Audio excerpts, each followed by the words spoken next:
தண்ணி எடுத்துக்கங்க.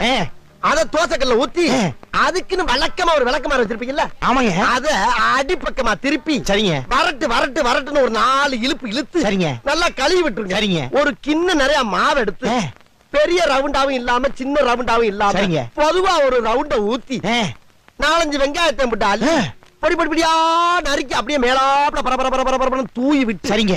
ஒரு நீளமான கேரட் எடுத்து அதையும் பொடி பொடியா நறுக்கி சரிங்க. அப்படியே மேலாப்ல பரபரப்பா தூவி விட்டு சரிங்க.